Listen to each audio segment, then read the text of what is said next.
performance. Cyber Security Butler, a cloud-based security operations center available to all Cyber MGAF customers, provides 24/7 risk detection to discover and advise on potential danger, and basic incident response and quarantine of compromised assets. Cyber Security Butler improves the overall risk posture of the organization. Using a converged infrastructure and simplified operations, making Cyber MGAF the ultimate protection and ideal solution. Where does your network security currently succeed? And where does it fall short? Taking a closer look at the current state of your network security is the first step toward total protection. And Cyber Health Check will help you get started. Cyber Health Check uses specially selected threat samples to imitate the attack lifecycle and give you a broad spectrum report on the security of your network. Email or visit our website to learn more about Cyber NGAF and the evolution of network security. Cyber, your one-stop solution for network security and cloud computing.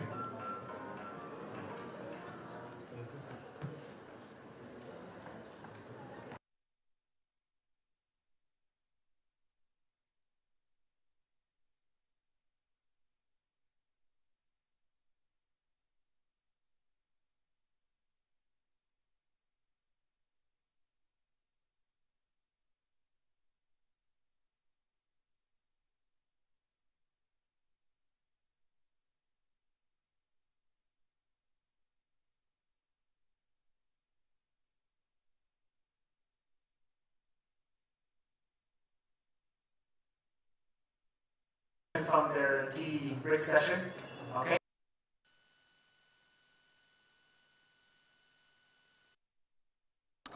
Basically, for the afternoon session, myself, we are going to give you our overview, the brand introduction, also the profile, introduction of Cyber technology, and what we offer for the latest technology, and what we are helping to adjust somehow the latest, the technology like AI or the big data analysis into the security products. Okay. Let me introduce myself here again. I think if yesterday some our guests are coming yesterday, so you will get to know me. So my name is Feng Yang. So I'm working as the managing director for the whole Cyber Middle Eastern and Africa region. Okay, we are based in our HQ based in the UAE, Dubai. So hopefully that now everybody's ready. So I would like to continue my session now.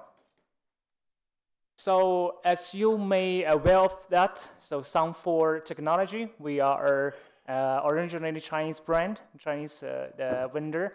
Okay, we started in 2000, and this almost 24 years old company now in the whole global market. And globally, we have around more than 65 plus offices across the whole region. And it's a public listed company.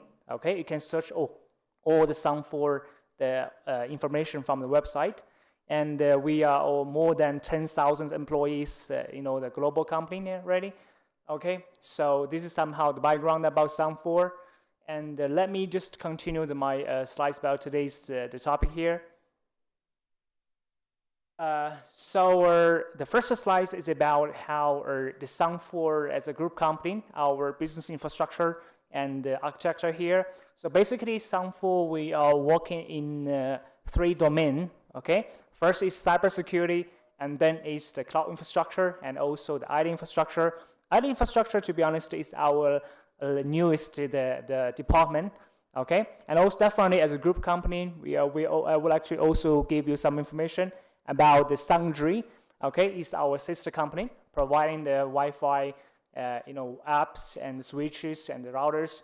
Okay, for the infrastructure solutions also. And recently, we can see starting from the beginning of this year, So we are now partnered with Pro and also Mr. Joe here. So we are coming into the Kenya market. So this is our very good start journey here. And later on, after this one, I will come into somehow give you some overview about the major solution of what Sound4 providing, okay, in the market, and also I will give you some idea about what this solution does, there to help you to optimize your enterprise network management. Okay, good. Let's come into the first product. It's called we call it Internet Access Gateway.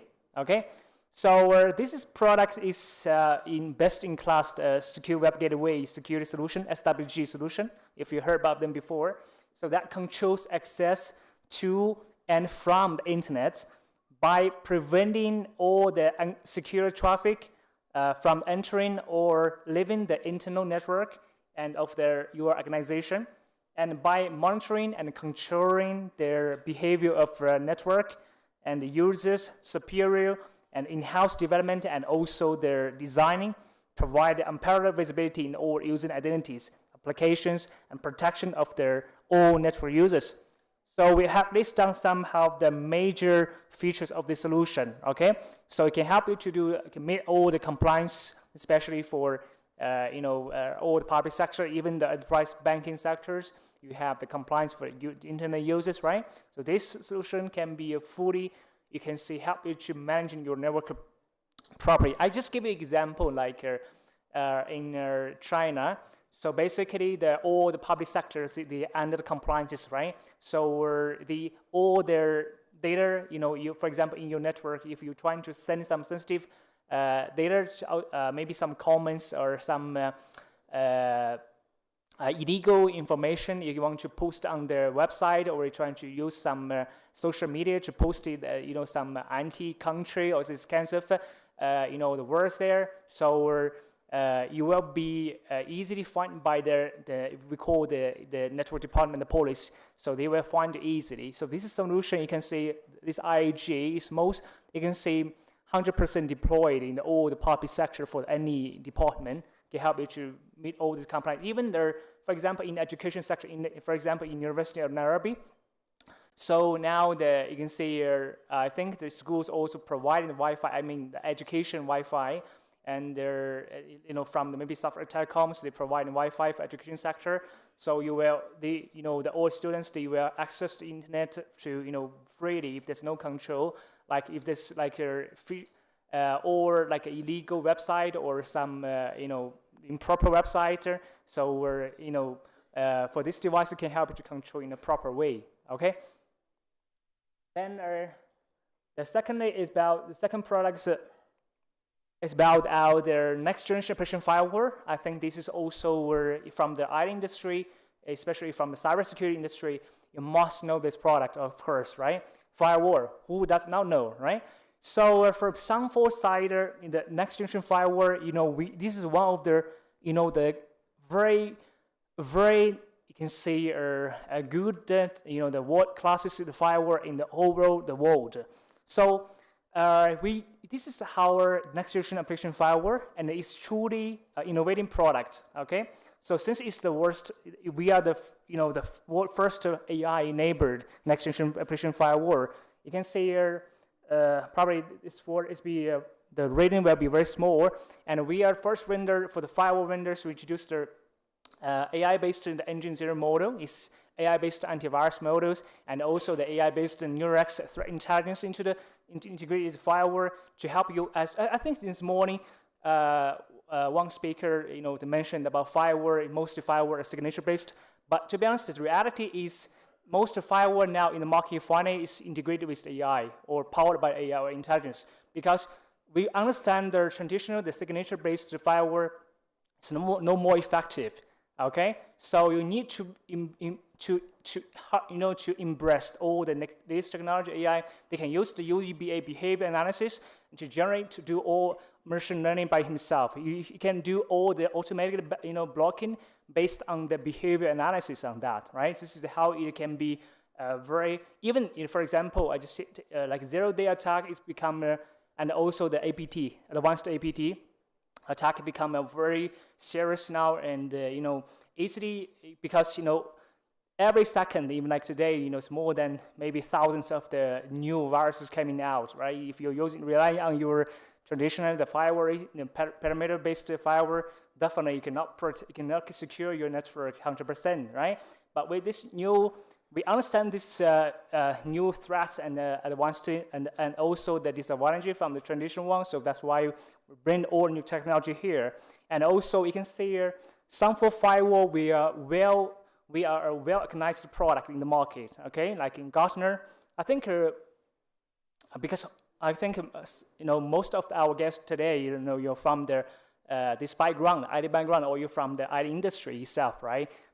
So for Gartner, I don't want to mention too more, but it's US-based world famous, the tier one, the third-party analysis agent. They do all the latest technology, the reporting, also the analysis for that. Okay, so SUN4 firewall is next generation firewall. It's been in the Gartner for more than 8 years, consequently. Okay, and we named it as a visionary quadrant since 2022 as a Chinese brand from there. Okay. And the then coming products is SUN4 the endpoint security. So endpoint security is, to be honest, is a must for all kinds of the organizations, right? It doesn't matter you're from a new startup or your education sectors or your private sectors. When you're considering the security in your environment, endpoint security must be there, right? So because it's the gate for protecting all the entry points. Okay, like maybe you don't have server in the beginning, but you must have laptop. Okay, so laptop will become entries because all your data, your employees, store data in the laptop itself, right? Because data is become very expensive now. If you lose your data as a startup, you will lose everything. Okay, especially in the very fast commercial market. Okay, so from SUN4 endpoint security itself, it's a combination. I'm not sure if some of, I guess you read about the Gartner latest report about endpoint security, the trends. So they mentioned EDR is no more. So EDR maybe is a famous name for you, but EDR is no more the future no more the wise feature for the future. But now they name it as EPP solution, endpoint protection.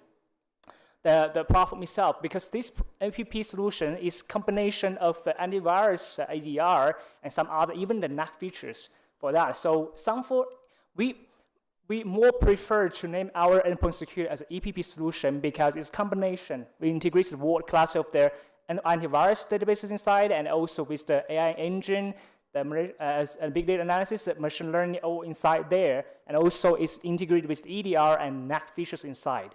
Okay. And also, the big difference between SUN4 and endpoint security, other than the solution you get from the market, like Kaspersky, you name it in the market. So our endpoint security is also have a unique, strongest part in the anti-ransomware protection. Okay, we have honeypot, deception, every features inside that to help to provide the anti-ransomware protection solution for that. This is a very good one, and we last 2 months, and 2 months ago, we launched a new version. Our R&D claiming that to the public sector, to the publicly, so that we can block the ransomware in 1 second. So this is our commitment from SUN4 itself. Okay. The coming is Cyber Command. Cyber Command, the name probably you may, as name of this one, Cyber Command, right? Commander is especially in the military sector. Commander means it's more intelligent. It has all the information. So our Cyber Command product is we locate it as a NDR solution, Network Detection Response solution. Okay. I don't want to mention more about the NDR, what it does, but for SUN4 NDR itself, it can help you to firstly provide threat detection. Okay, to help you to detect all the traffic inside the network, not only in the north to west, west to north, the north to south, and the east to west traffic. You can gather all the traffic inside. It doesn't matter, from anywhere from the VPN sector. It will call all the raw data from your core switches and all from your security component, the equipments. Okay. It can also do threat hunting and through threat response, okay? And according to the Gartner report, and the Sound4 Cybercommand is the top 5 NDR vendor, talking about revenue-wise, okay? In top 5 in the globally. Okay, this is somehow the big strength of the Sound4 NDR itself. It can also integrate with our firewall and endpoint security, and also it can integrate with third party. Okay, the most famous vendor in the market to give you the correlation and also to collect all the information, provide intelligence.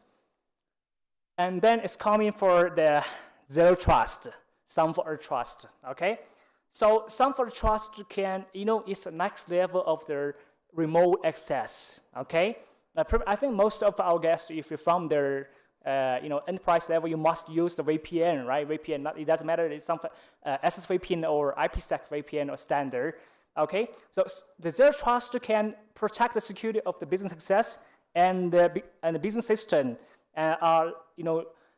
with a very new higher level. This can help you to identify all identity of the access person. I think in the morning, we mentioned about the multi-factor authentication and even the biometric authentication now. So the Zero Trust itself, it can integrate all those kinds of authentication, parameters authentication, and also it will give you fully visibility of the application level traffic. Now the VPN, you imagine it, the VPN as a VPN, what you can get from the logs from the system, you can only see which user in which time log in, right? Log in and log it out. That's it. You don't know what he did with the VPN itself, but with Zero Trust, it can give you full visibility, like in which time, which person, which user account, how long he did, and what documents he downloaded, what documents what category he going through, and this is kind of an example what the Zero Trust can provide you difference in the the remote access. Okay, this is a very good. To be honest, I can see this is a must now for all, especially sensitive sectors, critical infrastructure sectors like bank sector, telcos, and even government sectors. Right? Okay, this can be a next alternative for you to upgrade your VPN solution. Okay, then coming for the Sound4 HCI. So I think. Must be some guests now. You be familiar with the virtualization, right, and cloud solution. The Sound4 HCI, the full name is Hyper-Converged Infrastructure. This is a star, the products for us. And I just give you an example. And in Italy, in Europe, okay, Italy, and also in South Africa. So I just mentioned Italy first. We sold to more than 300 customers just within 1.5 years to all the customers, including telco, banking, healthcare, hospitals, and also the manufacturers. Okay, Europe is the backyard of the American products, right? I think all have a guest from US, so you understand that. For Chinese products, if you can enter in this European market, means that you have really, really strong points, can convince them to get these products, no matter technically or other perspective. Okay, and we also build in a lot of cloud solutions here. Even in Kenya, now we have our cloud. We have partner here, so they build their cloud, the small setup cloud here using our Sound4 HCI and plus cloud platform here. Okay. So basically, let me just give you an idea about what does the hyper-converged infrastructure does. It can, basically in the IT world, right? You have in the data center. What are you usually going to do? You have the server, right? Physical servers and disk, storage and then network switches, routers, right? Even definitely you need to in a data center. You have to have security components, no matter firewall, endpoint security, or NDR, you name it, right? This is all the solution there. But with Sound4 HCI, we can help you to provide fully completed software-defined data center. It means you can virtualize you the compute, like CPU, memory, all those, storage, and the network, and the security can all be achieved and virtualized in the platform itself. You can imagine that one box can provide all the features, especially for the small to medium-sized business. You can have 2 server, 3 server maximum. You can have everything inside. Fully integrated. It can dramatically simplify your operation in the CapEx and OpEx. It's considerate, right? Then the common product is for the showing the capability also, I would like to also mention here the Sanford HCI product itself is always in Gartner, for more than 5-6 years already, and we're competing with the most famous brands, as you name it, and so this is showing the capability here. So we're not a small brand, not a new solution in the market. It's been well tested and well trusted by the customer and partners. Okay. Here, definitely, when we mention about the hyperconverged infrastructure, right, we have to mention about the virtual desktop infrastructure. So especially in the, we have here in the University of Nairobi, right, they have a lab, they have a library, the electric library, right, so they have all the physical laptops. Right? So the VDI solution is the best suitable for those kind of scenario, even the banking sector, telco sector. So we can basically how that works, so you have everything in there, all your laptops in the physical systems can be all virtualized in the data center itself. Okay, so you have all the virtual machine. From the user end, you have only the, still have the monitor and the keyboard and the mouse, right? All the data will be stored in the back end, in the store in data center, right? So firstly is you can dramatically simplify your operation, okay? Your operations works, and also can help you to manage it in a very secure way, right? So this is for Sanford side, we are providing you the end-to-end solution. And from market, you may heard about VDI, but most of the VDI vendors in market, they're providing the hardware separately. They need to go for different vendors to provide the hardware, no matter the servers, the physical server, or the thin client, or zero client, right? As I mentioned, they only provide software. But in Sanford, we provide you end-to-end support, from the hardware, software, and thin clients, all from Sanford. We don't use any third party, okay? Definitely we can integrate, but it's full solution from Sanford. This can dramatically to simplify your support work. If anything happens to hardware, software, you get to Sanford for support, okay? And easy for maintenance, definitely.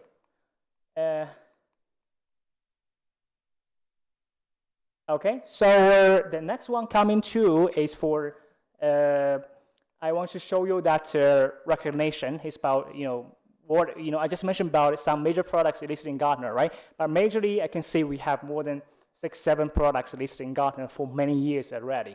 I just will give you an introduction. HCI is just now we mentioned about hyperconverged infrastructure. IH is our internet access gateway, and then it's VPN, our one optimization, SSVPN, zero trust, or pop from the category. And then the one optimization, load balancer, AD is our application delivery controller, is our load balancer, okay? And the NG firewall, and that's the VPN, okay? This is showing that, as a vendor itself, we are quite competitive in this market already, okay? I think this is also the firewall showing for the firewall, the visionary recording for more than 8 years in the market already. So I think that is all for my brief introduction of the company profile itself. Okay, that's all from my side. Thank you. Yeah.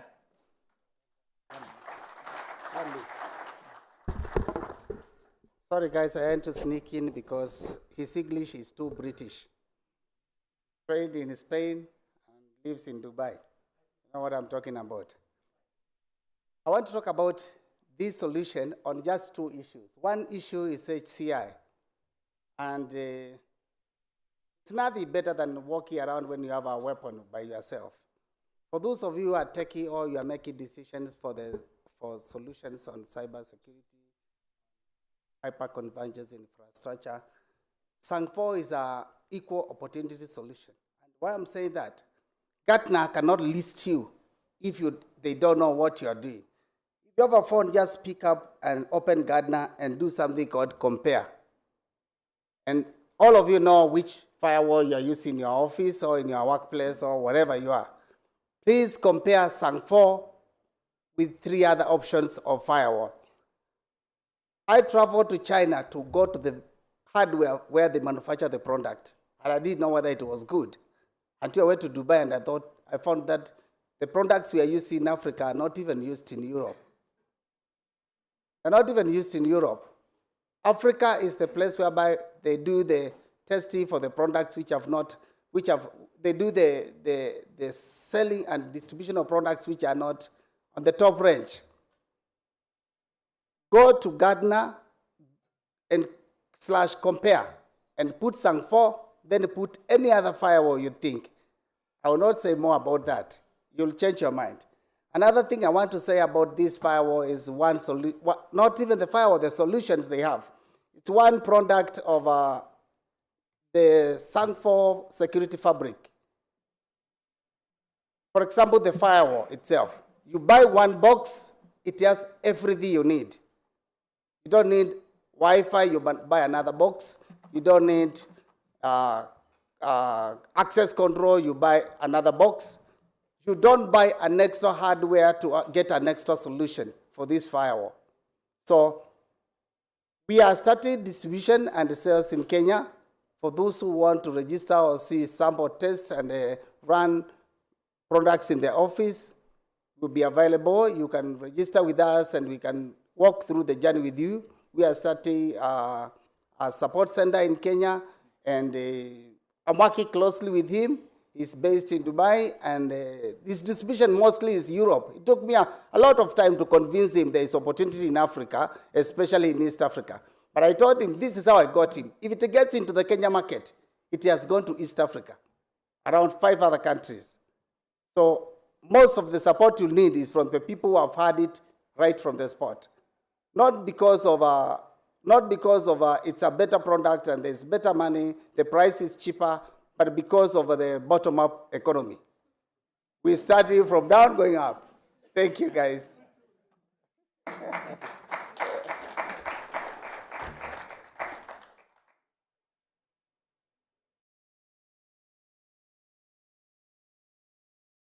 Bottom-up economy, wow. So thank you for that wonderful presentation, Sang4 team and John.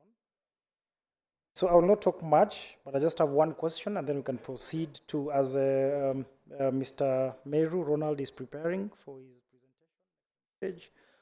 Why did, I have a joke, that is a joke, guys. Sometimes I have to, put a disclaimer so that you find it funny. Working on that. Why did hackers move to Africa? Mikes. Weak security. Wow, the guys are still not getting my joke. Any trial? Very fast? Yeah, the microphone is there. Anyone who wants to try? Yes, please, mic here.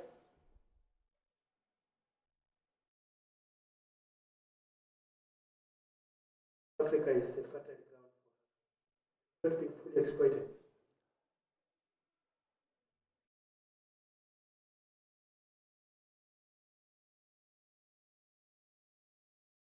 What? Say what? That's a good one. At least now we're getting there. So according to me, my answer is they moved to Africa because there is a whole safari of networks. So I think we can have Ronald next on stage. Please, ladies and gentlemen, help me welcome Ronald on stage from KNCCI.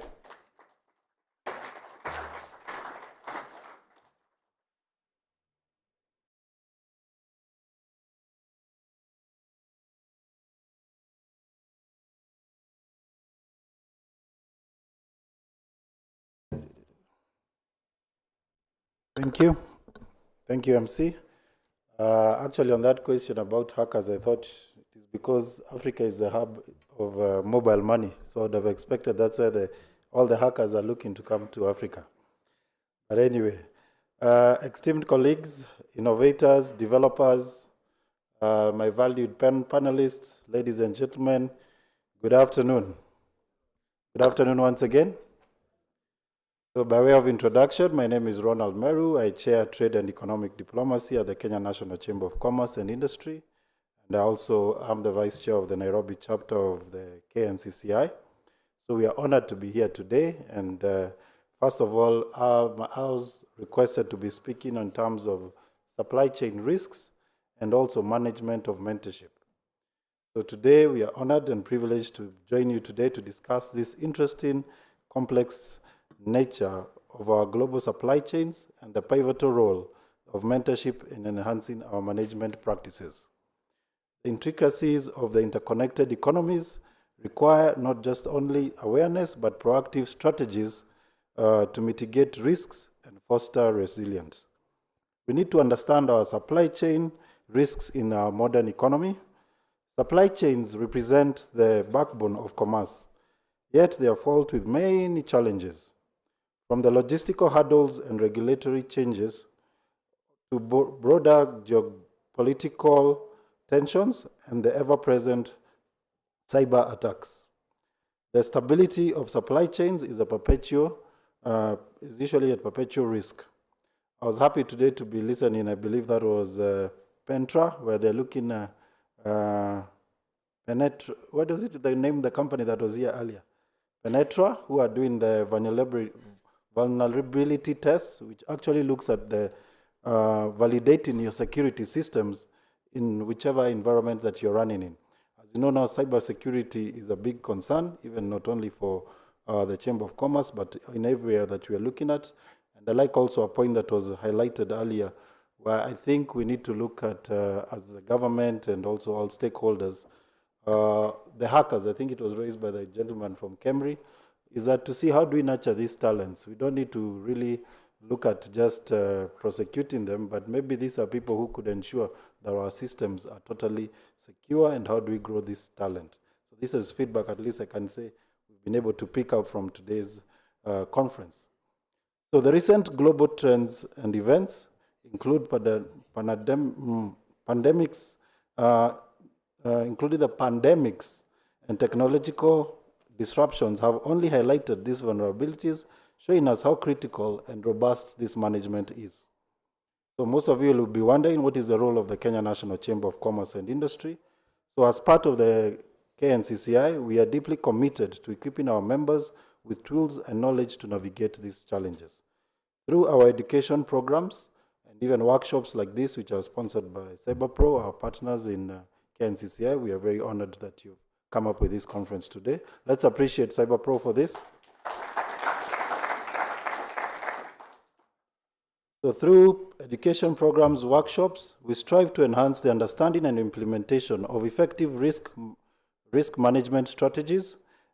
These initiatives are tailored to help businesses identify potential risks, develop mitigation strategies, and prepare contingency plans that ensure business continuity.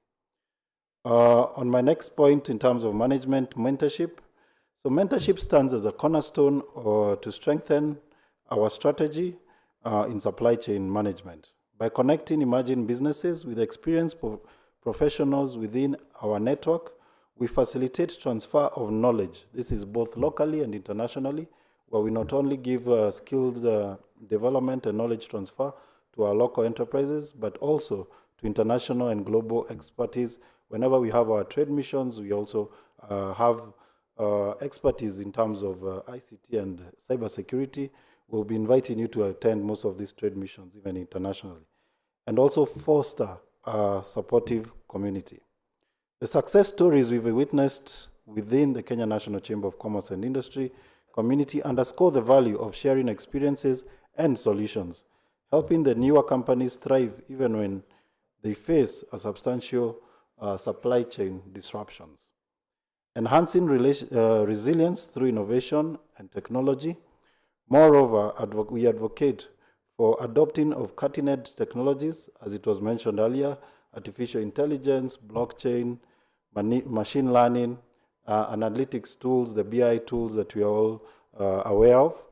These tools not only bring transparency and efficiency, but also greatly enhance the ability of supply chains to adapt to changes and recover from the shocks. It is through innovation that we can build supply chains that are not only efficient, but are also resilient. Ladies and gentlemen, so our call to action to strengthen collaboration. As we move forward, I urge all businesses here today to engage more deeply with industrial groups and to collaborate broadly with your peers. It is through collective effort that we can tackle the challenges that lie ahead. By sharing our knowledge, resources, and innovation, we can transform our supply chains into models of sustainability and resilience. As I close, I want to reaffirm the commitment of Kenya National Chamber of Commerce and Industry, unwavering commitment to support all facets of supply chain management, together with the education, mentorship, collaboration at the forefront. We are setting the stage for the future of our supply chain. Our supply chains do not only survive disruptions, but thrive in spirit.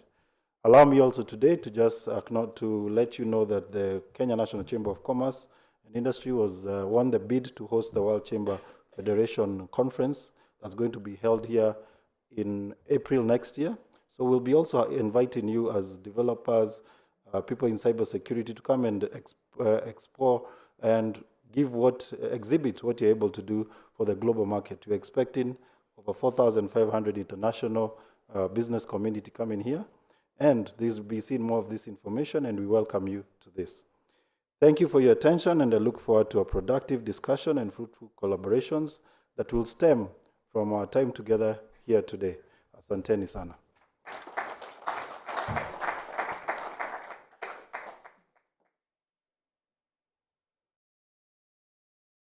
Thank you so much, sir, for the presentation. I think we'll jump right onto the next presentation by the next speaker.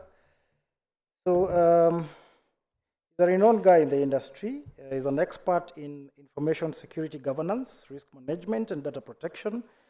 With over a decade of experience, he has led successfully GRC certifications in key programs like ISMS, BSMS, PCI, DSS, GDPR, and cybersecurity incident response.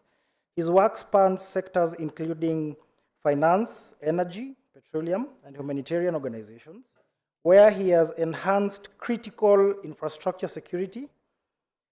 Mikhail played a key role in driving cybersecurity mainstreaming efforts in Kenya's energy and petroleum sectors, resulting in sector-specific cyber and physical security guidance notes. I'm hoping after this we can get a voucher for fuel. Ladies and gentlemen, please help me welcome Mikhail Mugotitsa. Round of applause.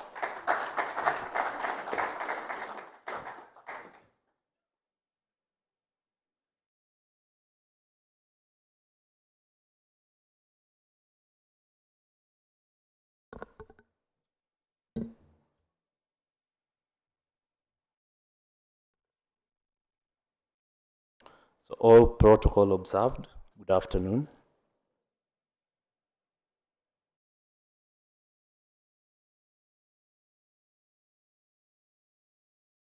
So he has already covered most of this.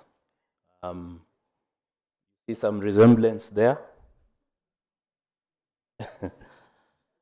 So I like to think of myself as an agile, transformative leader. That, of course, depends on who is asking and also who is responding to that. Beyond that, as is stated, I have experience in different compliance portfolio, and I've been able to implement successfully different programs, PCI DSS, PIN security, ISMS, business continuity management system, incident response, and data protection. So that's a brief about me. Of course, we all have our LinkedIn version. It's different from what I just said. I have an MSc in Information Security and Digital Forensics, an MBA. I have a Bachelor's in Information Science, and I'm currently a student at the University of Nairobi, undertaking Bachelor's of Law. Besides that, I have very many certifications. As Daktari said, security is about self-initiative. So you must be interested in researching and reading a lot. And certifications are just a way to demonstrate that you actually have attained that knowledge. It's more like a trophy to me. So this will be the roadmap. We'll cover cybersecurity challenges and then talk about frameworks and strategies, and then look at the priorities for 2025. then also just ask ourselves, why are we playing catch up as it relates to cybersecurity? So they say a problem is halfway solved if you are able to write it down. And this mostly usually makes me think of the cybersecurity challenge. So are we talking about a zebra? Is it a giraffe? Is it a donkey? And that is what really, when we think about cybersecurity, that's what comes to our mind. So I'll take you back to the trenches. I'll try to simplify it as I can, to ensure that first we understand the challenge, the value for cybersecurity to the business. There's a gentleman who presented here and said that cybersecurity is an enabler. So what cybersecurity does, we enable the business to meet its objectives while keeping the risks on acceptable levels. So that is really what cybersecurity is about. So part of the challenges is that data breaches have become a constant thing. It's a reality now. Today, if you Google, there is a cyber attack that has happened somewhere. Then no one wants to be the next cyber breach, especially leadership. I've interacted with many leaders. They don't want to be the next cyber breach. Then we have limited resources. So you have to balance your cybersecurity needs and the financial needs, resources. So basically there's a balancing act to ensure that you get value-based controls.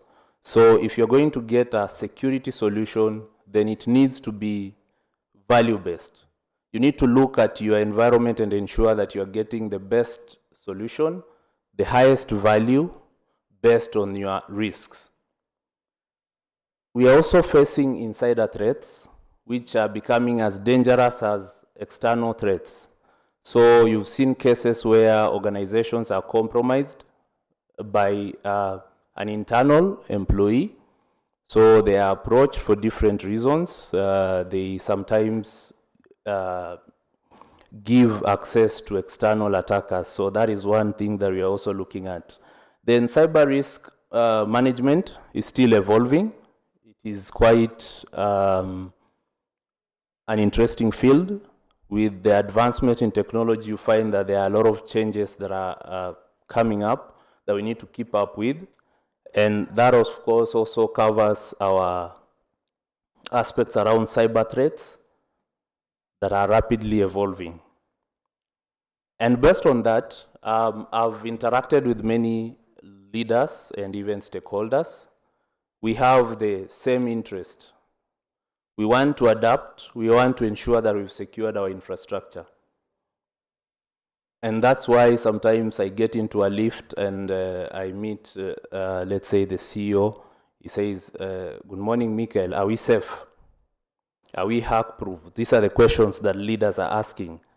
What needs to be done to secure the infrastructure? And are we doing those things in the first place? And do we have the right people to protect our infrastructure? And that, of course, joins into the aspect of workforce within our environments. So think of it, sometimes you have your car and there's a funny noise that the car is making. You know there is something that needs to be done about that noise, right? But you're not a mechanic.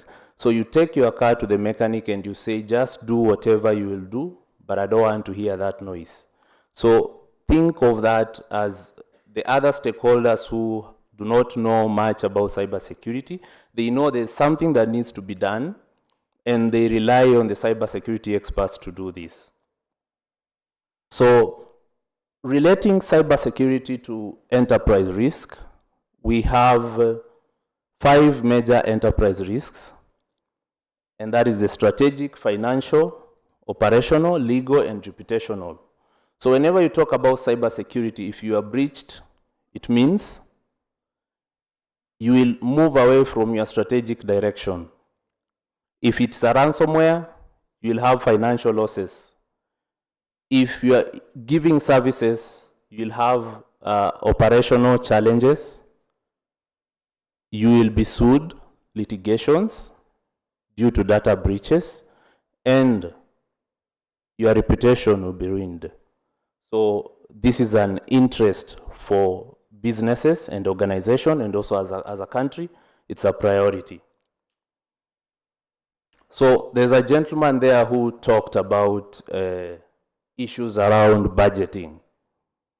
And sometimes, having interacted in different sectors, I've experienced this. When you're asking for a budget allocation, yeah, there's no money until you are hit by a cyber attack. And then the face changes, the conversation changes. In fact, you tell yourself, I wish we could be, somehow hacked every month. Then would really make progress. So just quick on this, we've talked about CIA, tried confidentiality, integrity, and availability. I'd like to introduce authenticity and non-repudiation, and this is just to ensure that you are not able to deny the communication that you initiated or you had at a future date. So whenever you're talking about cybersecurity, these are the 5 major elements that you'll be working towards.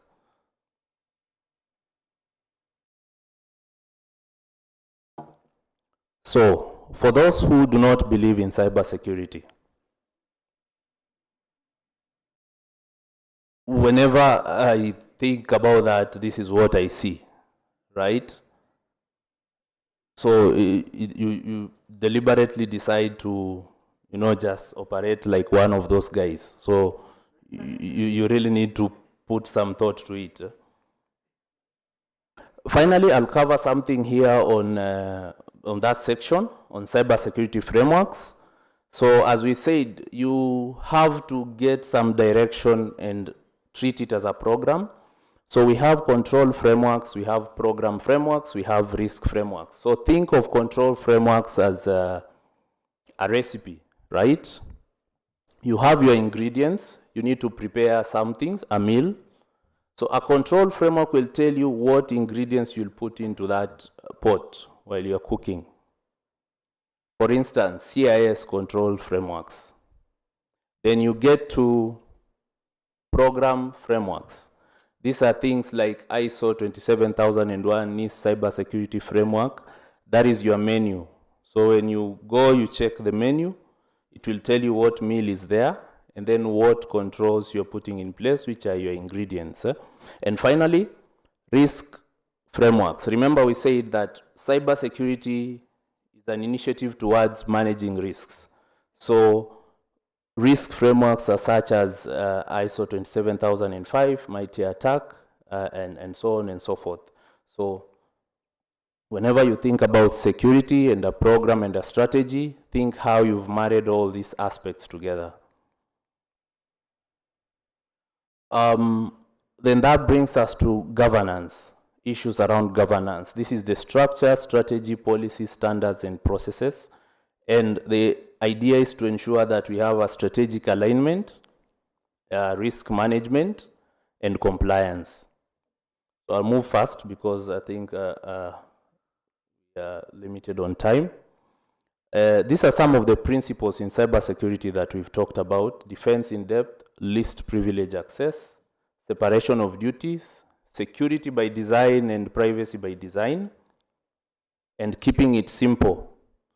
When you're talking about cybersecurity, try and keep it simple so that sometimes you find there are experts who put in controls that are very complex, that it's easier for the user to bypass the security controls than for them to comply to the security controls. So that's a major aspect. You need to always think that you are actually enabling the business. So you don't need to be a bottleneck within the organization. You need to collaborate, work with all the stakeholders to ensure that you're driving security.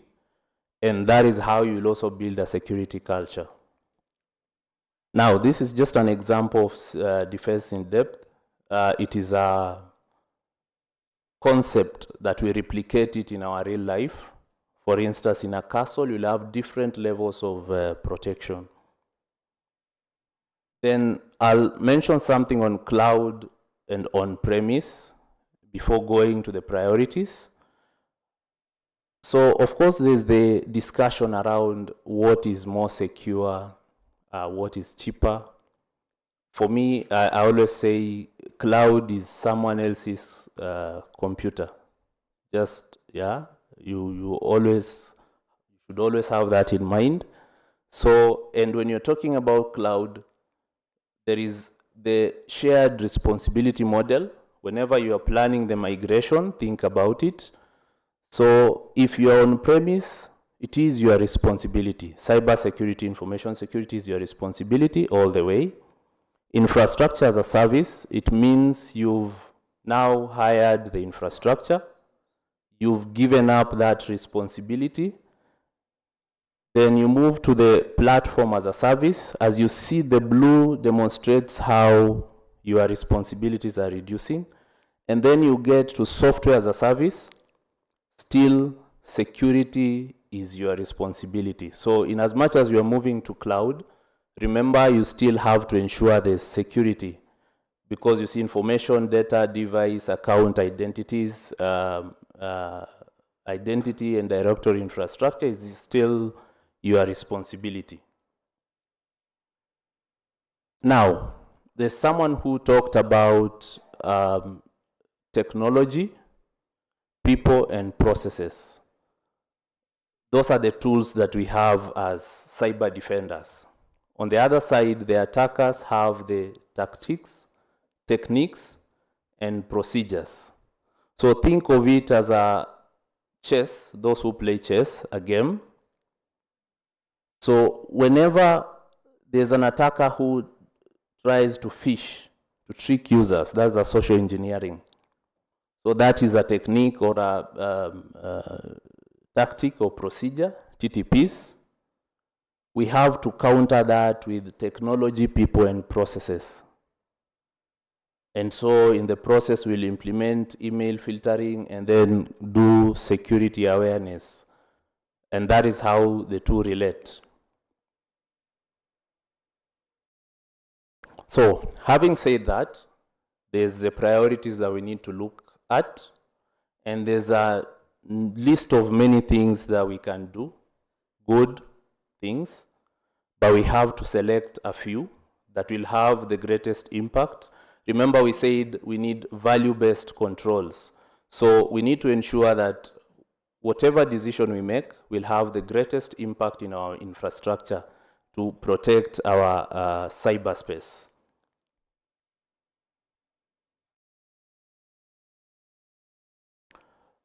These are some of the situations we are trying to avoid.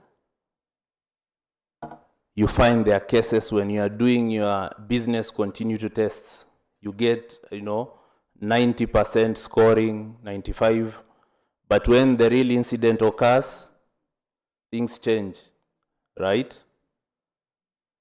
We have backup admins.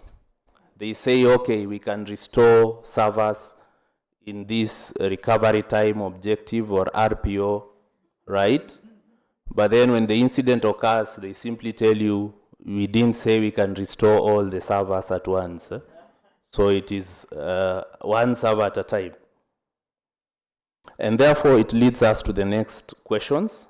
What are our biggest blind spots? So if we answer these questions, then we have our priorities. What are our biggest cybersecurity blind spots? How prepared are we to detect, respond to, and recover from cyber incidents? So even when you're designing a cybersecurity strategy, these are some of the questions that you need to ask yourself. Are we adapting to the evolving threats? Are our cybersecurity investments aligned to the strategic goals? And then is cybersecurity integrated into our culture and decision making? Now I'll propose adapt as a strategy. I mentioned earlier that leaders want to adapt. Everyone is interested in the cybersecurity conversation and we want to adapt. And this is to do the assessment, detection, adaptation, prioritization, and team and culture. So on the first question, we want to focus on assessing weaknesses and identifying blind spots. Then we want to emphasize the need for detection and incident response. We want to stay ahead against new and emerging threats, and then we want to ensure strategic alignment with the cybersecurity, and finally, the importance of cybersecurity as an organizational culture. So this is our first priority that we really need to look at. We need to strengthen cybersecurity governance and national policy frameworks. And in this, we have key focus areas, which will be the CISO organization, establishment of the CISO organization based on the CMCA. He's on my case, so let me just wind up. So CMCA regulations, and then we have the SOC, which is still in the regulations, having a security operations center, cutting across different sectors, so organizations building to the sectors, and then to the countrywide security operation center. And then we need to strengthen cybersecurity compliance framework, and then we talked about zero trust architecture and the CIS framework. Second, to enhance critical infrastructure protection. And the key areas here is to protect energy grids, transportation system, and financial infrastructure as a priority. Capacity building and cybersecurity workforce development. So here we are looking at the academia partnerships and also to develop targeted training programs. Then we talked about capacity building, of course. You can Google that. It's called the NIS framework. It stipulates and guides on how you can build a cybersecurity team and what skills you need and which are the areas that you need to develop skills on. So it's a good tool that you need to look at. Then cybersecurity awareness and public education is also a key area of focus.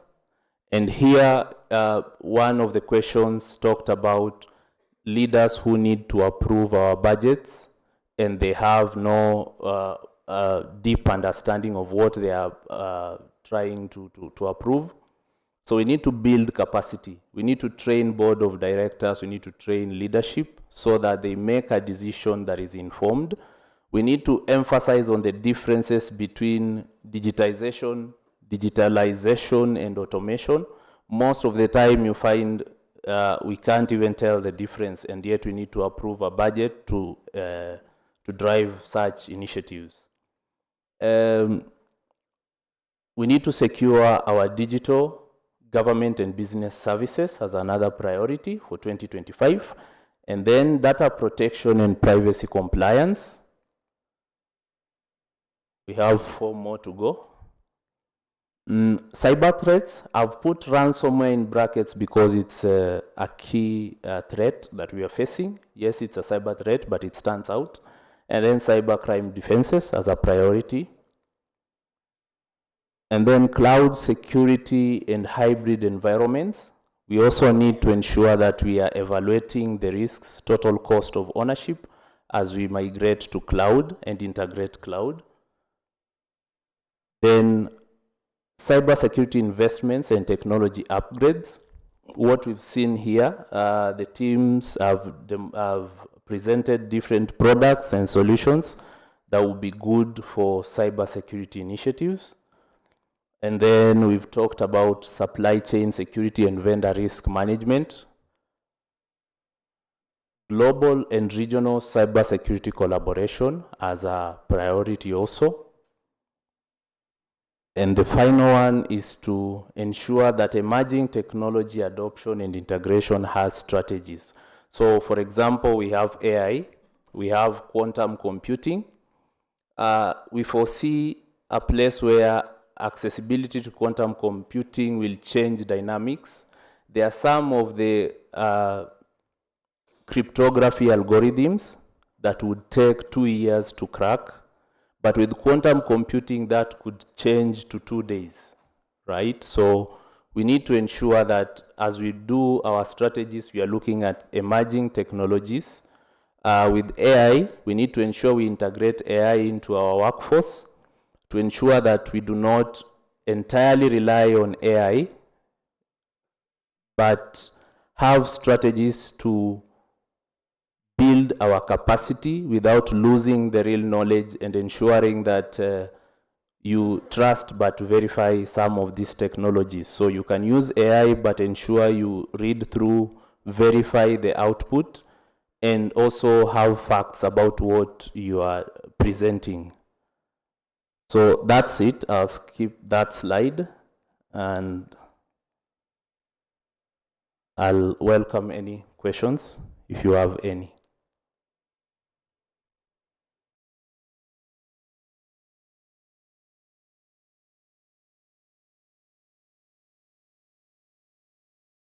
Either the presentation was very good or we are hungry. Which is it? Or both?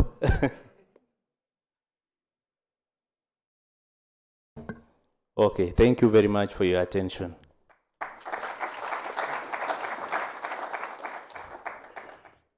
Thank you so much, sir, for the presentation. And now, all of you who registered, using their emails, you'll be able to get all the PowerPoint presentations. So don't worry, you can be able to go through them in your own free time.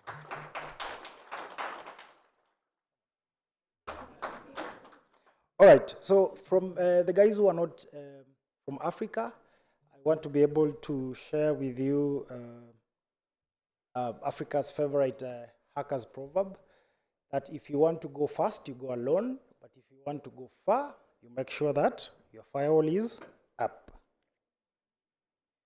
Yeah, come on, guys. Now, just, I know you guys are somehow tired kidogo, but we're just finishing up. The one more speaker for only 15 minutes. And then we can go. So speakers, please don't leave. We have your gifts. There is a closing ceremony in the afternoon, so please don't go far away. Plus, we also have a Q&A that we have not done with the audience. So, ladies and gentlemen, please help me welcome the next speaker on stage, who is Gowi Odera.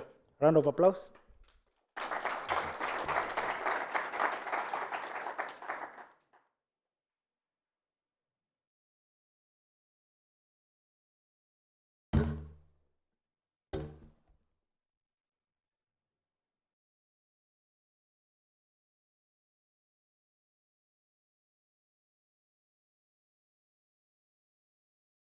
Hear me?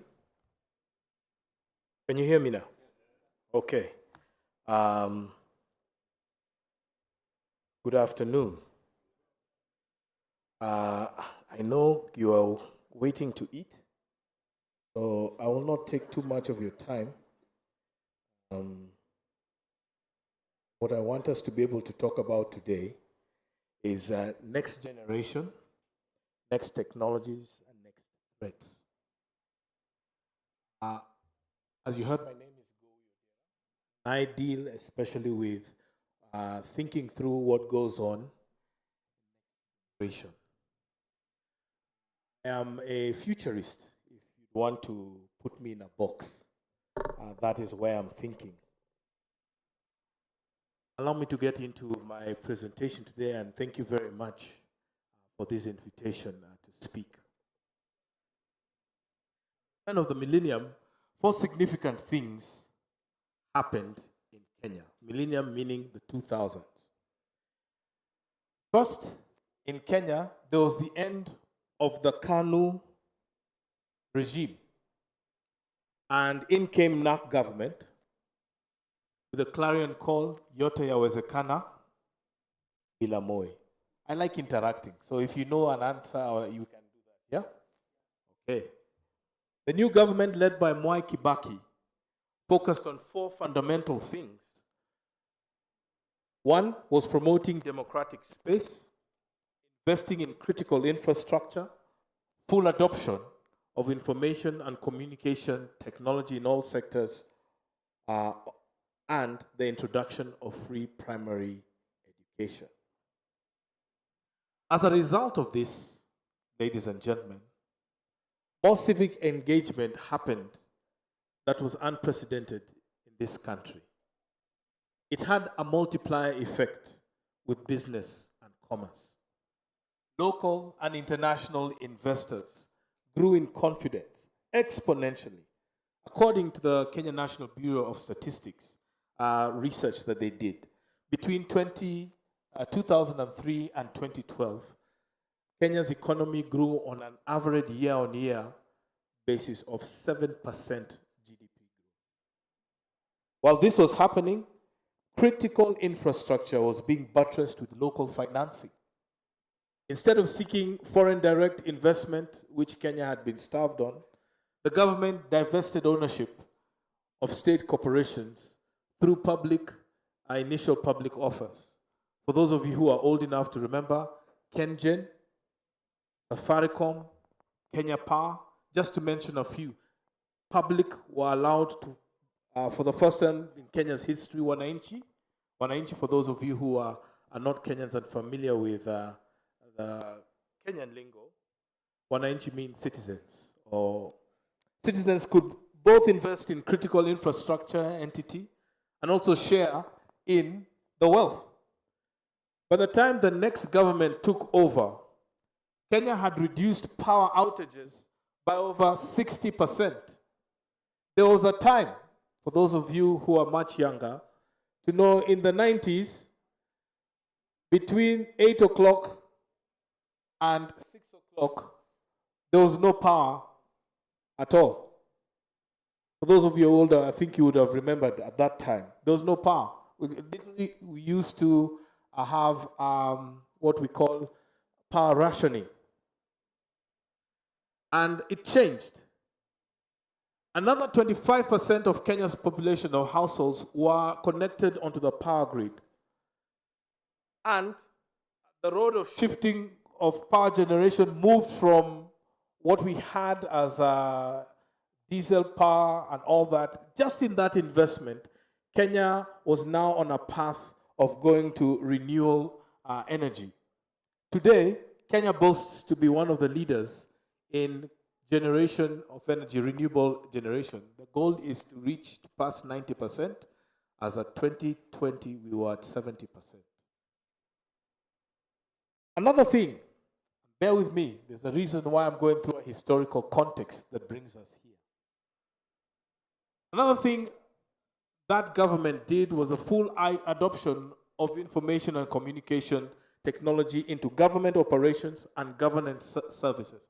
And this gave a rise into the ICT authority, what we know and what we today know as a Ministry of ICT.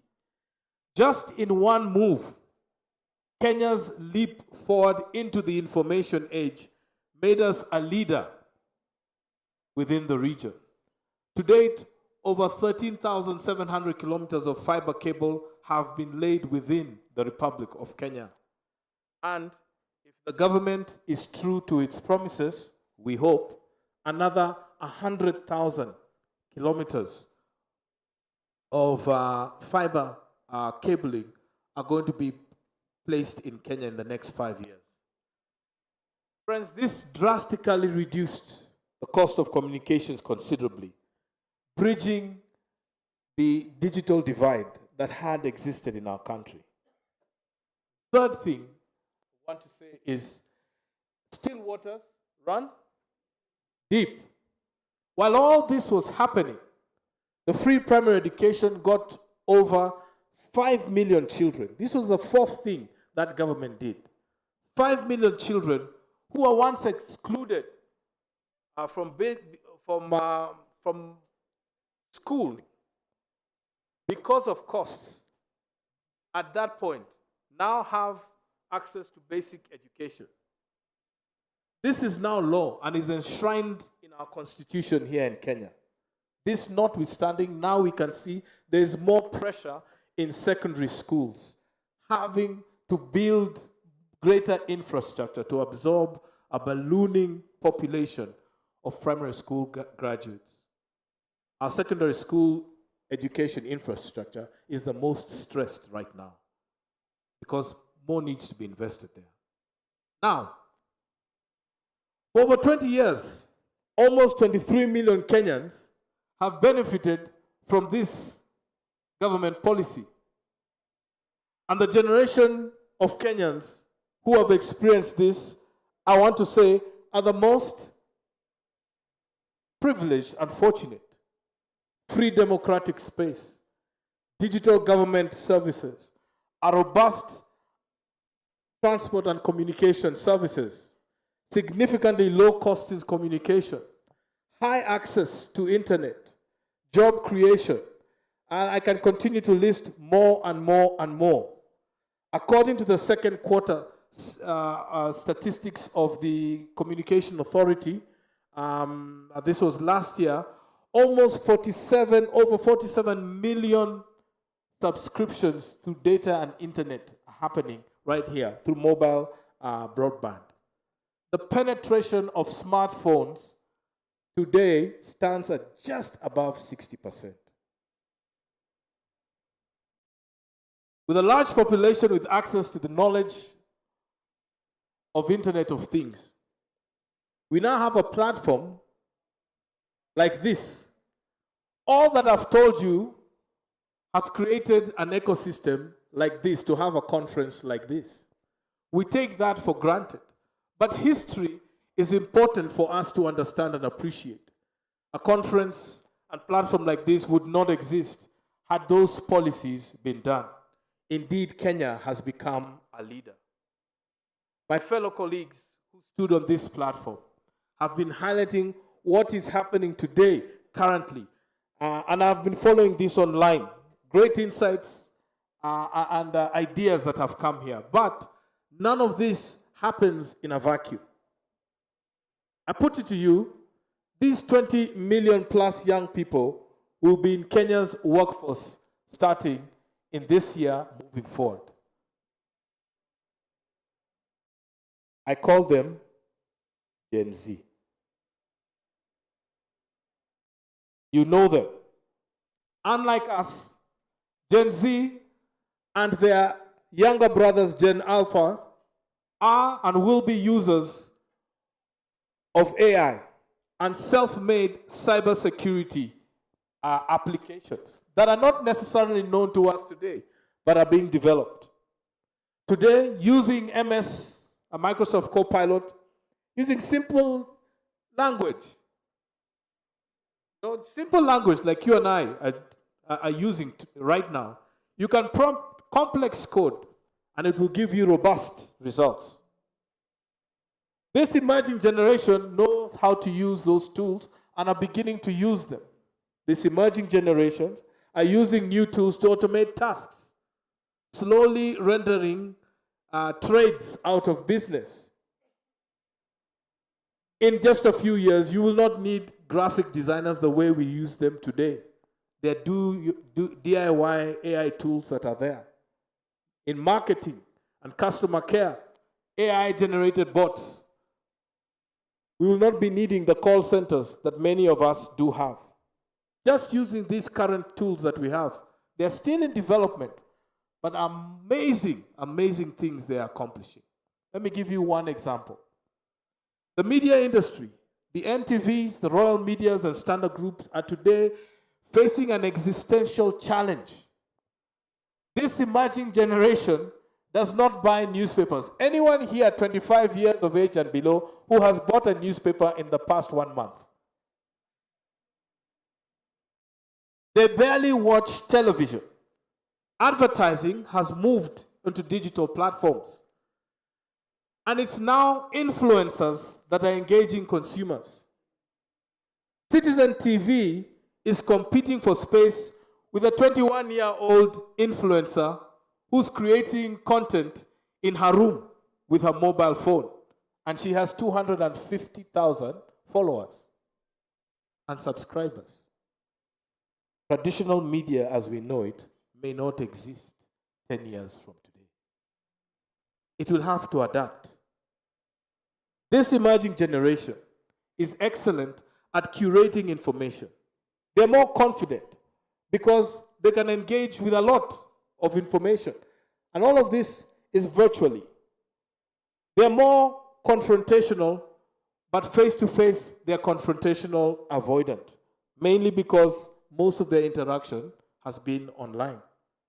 They're very idealistic, most informed of all generations in this country because of their access to information, have greater access to decision makers than any other generation. I can point out many more of these traits. But as we talk about cybersecurity, behind all these systems that we have here, these processes, they have people that operate them. Nothing operates in a vacuum. We have criticized this generation, Gen Z, as entitled, maybe spoiled. They do not look or work hard. They don't have the staying power. Our politicians call them faceless, nameless, and the list can go on. But there's something that I would like us to understand as they begin to join us in the workforce. I've given you a historical context and a current landscape. Here are things for us to consider moving forward as we talk about cybersecurity and the Internet of Things. COVID, way we work,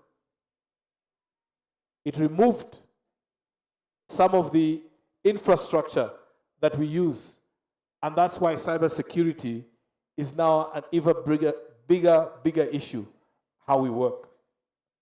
But the other thing is what happened on June the 25th here in Kenya. It showed us who Gen Z and Gen Alpha are. They are young people who are ambitious. They are young people who are exposed. They are young people who need to be mentored.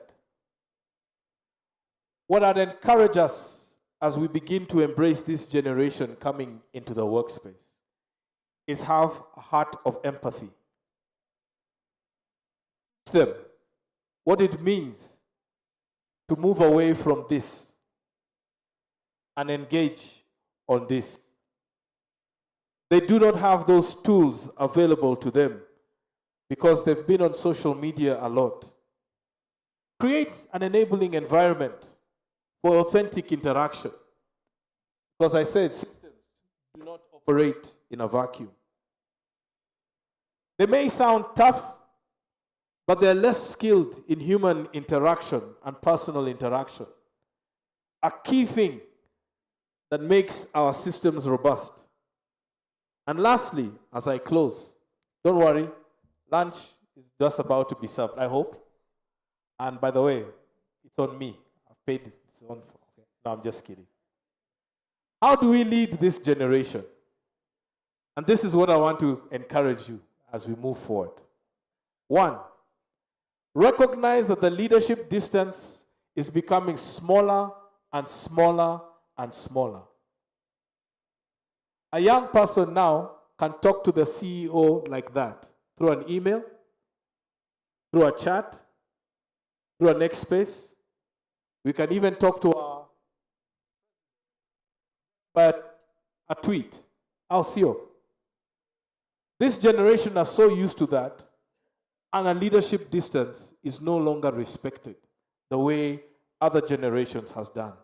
So interaction is going to be different. Number 2, interaction will have to be collaborative. Places for having champions is reduced. This generation does not celebrate champions. They celebrate collaboration. It is important we work on creating environments where we work together. As the last speaker put it, with this great African proverb, if you want to go fast, you go alone. Rather, if you want to go fast, you go alone. If you want to go far, you go with others. This generation actually embodies that. And lastly, as I close, most decision making will be evidence-based, or on how you process information as opposed to a gut and a hunch. We're talking about the next generation. I thought my place is to give context, because what we talk over here does not operate in a vacuum. Thank you.